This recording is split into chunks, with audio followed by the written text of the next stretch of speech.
Alright, Faz, we ready to tuck in, bro? Oh, aye, got the goods here. I'm trying to shoot here first, you come here a lot, don't you? Only every day. Oh, you're coming to That good. soup's banging that like. Bro, this is where we bring everyone. Unreal. This is where we bring everyone. Unreal. Come back again. Forget your manners, by the way. It just gets ill now, and you just start going and stuff. Yeah, just go. Just go. Don't worry about me, bro. Hands deep here. Hands deep. So Leon, Yeah, man. ending the title on Thursday. Looking forward to it. I am. Big Cedric Alexander. Yeah, it's a big match, bro. And if I beat him, then I become the longest ever exhibition champion, like of all time. That's Wild. 21. Wild. Yeah, I'll be the youngest and the longest. Introduce yourself, lads. Introduce yourselves. Go ahead, boys. Go ahead. I'm Ronan King. I'm one half of Vanity. I've just moved here. Scotland's finest. Scotland's finest. There we go. Scotland's finest for this year, bro. No haggis on this platter though. No haggis. You know that? I don't even fuck with haggis. Don't you? No, not really. Like, I mean, I've like had it like once or twice. Yeah. I've never been like. Not for you. It's kind of just a thing. Yeah, fair. And we go downsize, Merch Master, King of Kurdistan. and yeah, The Kurd King. King. Well, that's really. Well, Mason Rook's really the real. Yeah, he is.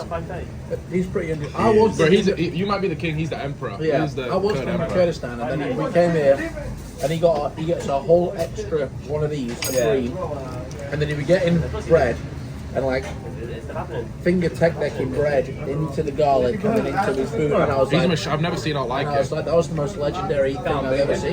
Yeah, And he claimed the throne. yeah, and he became king in that Tell moment. you what though, you don't rate that kofta. No, I think what? it's banging. That chicken kofta. You tried that one yet? I haven't tried that one yet, but the chicken kofta, honestly, it's so like you can see all the herbs in there, a bit of potato in there as well. You're the only man I know that's there for the chicken one. Try the lamb here. Try the lamb. What is it? This is lamb. Like Yeah, that's lamb chunks, so. Not lamb chops. Yeah, that kofta's power as well. Bro, I keep coming here, I'm going to get as big as you lads, you know what I mean? Try. So This is where the size comes from. how long have you all been wrestling for? When did you start? So for myself, They almost started straight out the womb at 21. I always tell people that, bro. I slid out the womb and took a back bump straight there. I started training when I was 9, so and I turned 22. Oh, here we go. Beautiful. Thank you. Marlan Kofta straight on the way. 13 years coming up this year, Crazy. which is wild, right? Which is wild. Thank you. Yeah, and also more than half of your life you've been Yeah. wrestling, innit? Yeah. Mental. Yeah, plus some of the players walk Well, on you're running. is all I think I started when I was 15 in like 2019. So and then on shows wise, I think I'm like. This is my coming up on 5th year. Nice, bro. Yeah, I debuted just after COVID, so like November 2011. Yeah. And then Nate, you had a little bit of a funny journey, innit? You've been a little bit off, a little bit on, a little bit here, a little bit there. Well, kind of. It's more. Well, yeah. Yeah, the long version of it is what Leon's saying, but effectively, I couldn't wrestle until I opened PPW. I opened PPW to learn how to wrestle. I didn't start until I was 32. So I had to be around wrestling to get good at it. So I was like, right, but I open a facility. So I opened PPW to learn how to wrestle, really, which is So must You be were different. you were doing a little bit of training before that. years and years, but like we're going back. I had done a little bit, but it was 7 years before in the States. But kind of for all, again, without doing the full Netflix special on it, by the time I come back to it, I didn't know a wrist up from anything else. So it was really back to square one. See, I bought the ring during COVID, opened PPW, met Liam, very quickly met Leon. It's been. There'll be a 12-part docu-series by the time we're finished. I can tell you that for sure. I'll tell you what, the facilities in there are like unbelievable. When I first walked in, Best in the country, bro. because I was thinking myself, I don't know what wrestling schools would be like in England. Obviously, you were saying they're on the rise and stuff, but the facilities in there were like top, like, Bro. unbelievable. When you messaged me, I was like, you picked the right spot. Yeah. You picked the right spot. No, definitely. You know what these lads are doing. These lads know what they're doing. 'Cause I tell you what, after an hour, Leon slated me for WrestleMania there. Do you know what I mean? Mate, you were killing it, to be fair. You were, but you're a natural killing it. for real. So, good fun though. Like, proper, I can understand how people just thought. It's an addiction. a lot of fun.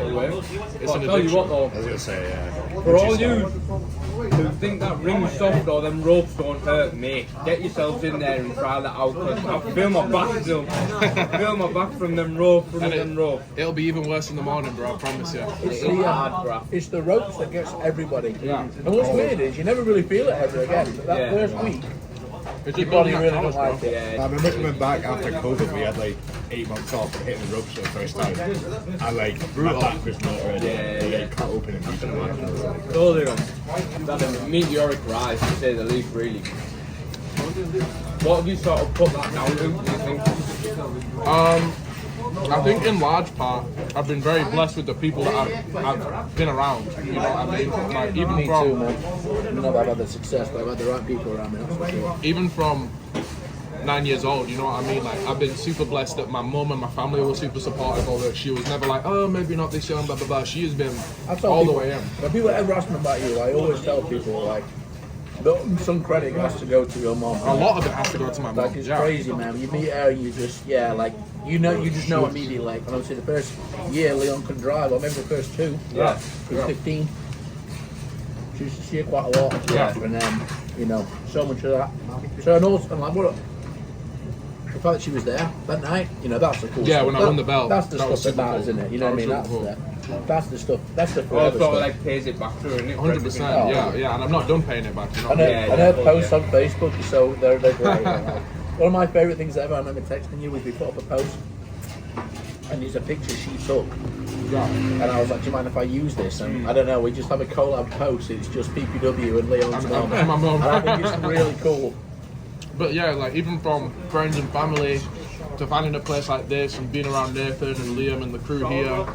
And then, like, even people in the TNA locker room, you know what I mean? I've just been surrounded by the best people the whole way that have just instilled me with this confidence that I can just, that I have it tattooed, bro. The world is mine, you know what I mean? The world is yours. It's always just been instilled in me.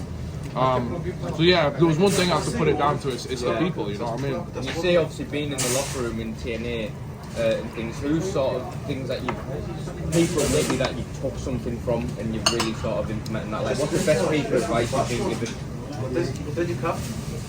The best piece of advice I've ever been given in wrestling was by a guy called Jonathan Gresham, who used to be with us at TNA. And he was telling me how important having a balance is, you know what I mean? Like, we were saying this earlier with boxing, right? Like, to make it in an endeavor like wrestling or like boxing or anything creative, you have to be obsessed with it. It has to be your life. And as much as that's important, he was preaching to me the importance of also having, what are we saying, like a real life outside of that, you know what I mean? Because wrestling's not always going to go well.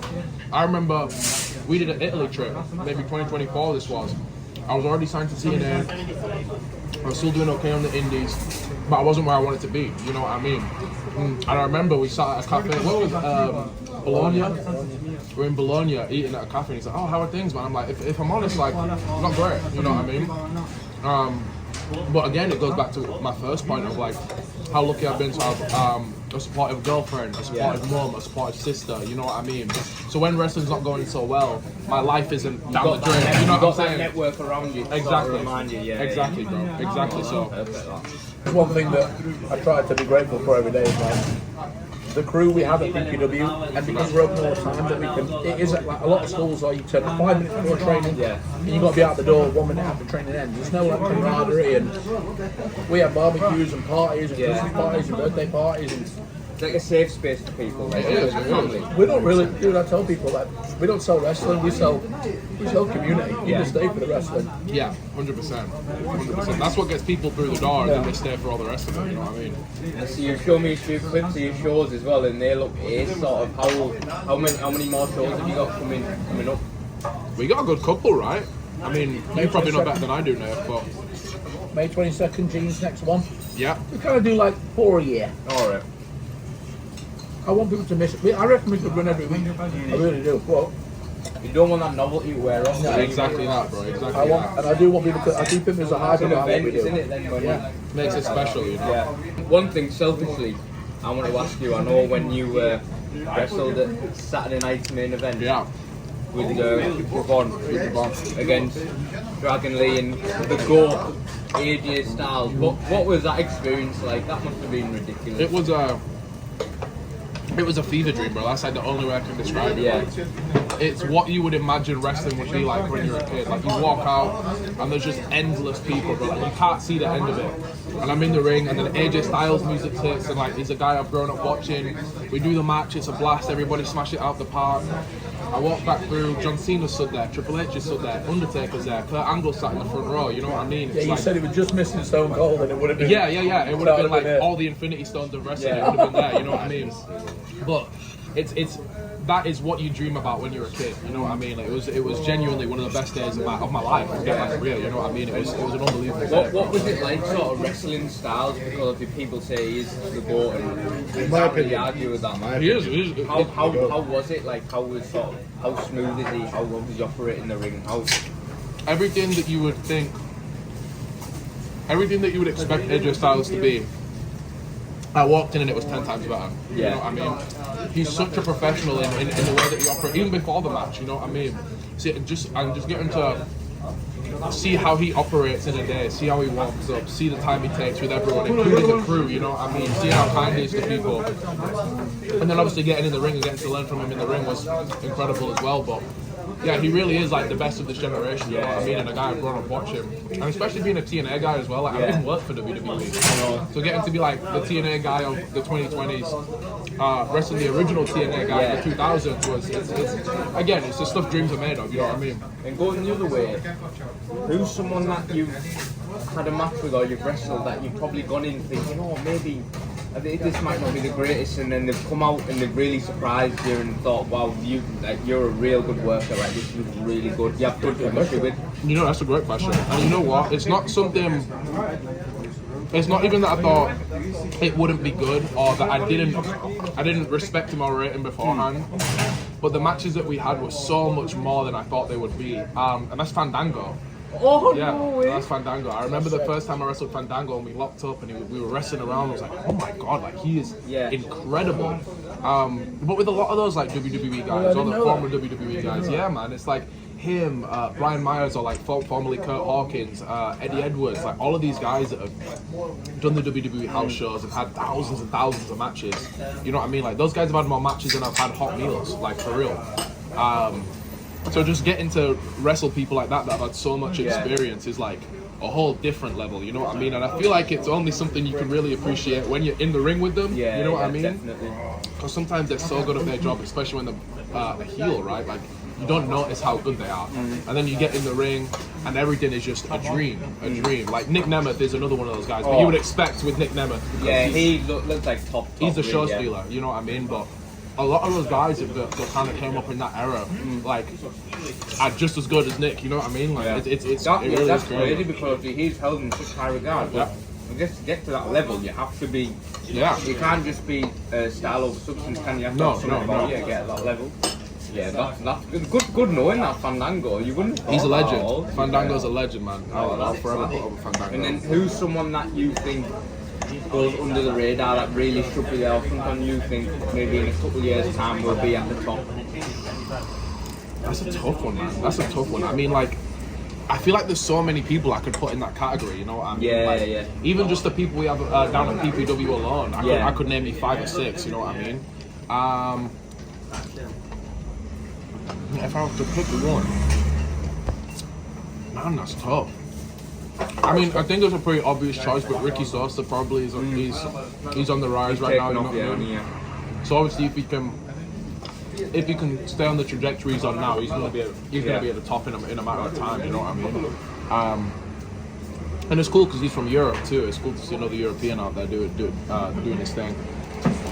European wrestling right now is just skyrocketing. It's just going on. England, France, Italy, Spain, all over, man. Oh, I'm fuming because unfortunately, obviously, we're on a mint chat there with Leon, and we were diving deeper into sort of favourite wrestlers growing up, all this and all that, favourite moves, favourite finishes, all sorts. Honestly, it was a class chat. We were sat there for about 40 minutes, but shock horror, my phone stopped recording. So obviously that's why it was cut a bit short. But saying that, hopefully we'll meet up again soon, have another chat and finish off that. But yeah, I was so grateful to all the lads, and the scran was absolutely power. And that's me signing out. Bash.